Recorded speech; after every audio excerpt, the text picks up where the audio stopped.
Welcome to my channel. Hello everyone. ఈరోజు మనం ఎంతో టేస్టీగా ఉండే బ్రెడ్ పుడ్డింగ్ తయారు చేసుకోబోతున్నాం.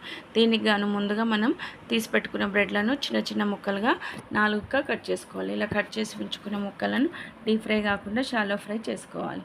రెండు వైపులు బ్రౌన్ కలర్ వచ్చే వరకు వేయించి పక్కన ఉంచుకోవాలి.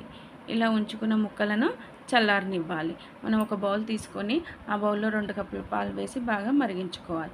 ఇలా మరుగుతుండగానే వేరే ఒక చిన్న బౌల్లో 2 టేబుల్ స్పూన్ల కస్టర్డ్ పౌడర్ తీసి ఉండలు లేకుండా కలుపుకోవాలి. మరుగుతున్న పాలలో 4 స్పూన్ల పంచదార వేసి మనం కలిపి పెట్టుకున్న కస్టర్డ్ పౌడరు, ఇలాచి, డ్రై ఫ్రూట్స్ వేసి బాగా మరిగించుకోవాలి. ఇలా మరుగుతుండగానే స్టవ్ ఆఫ్ చేసి ఒక బౌల్ తీసుకొని బ్రెడ్స్ని బాగా అరేంజ్ చేసుకోవాలి. అరేంజ్ చేసుకున్న తర్వాత మనం ఈ కస్టర్డ్ తయారు చేసి పెట్టుకున్న కస్టర్డ్ మిల్క్ను ఇందులో మనం పోసి లేయర్లుగా ఫామ్ చేసుకోవాలి. ఇలా ఫామ్ చేసుకున్న దాన్ని ఒక సర్వింగ్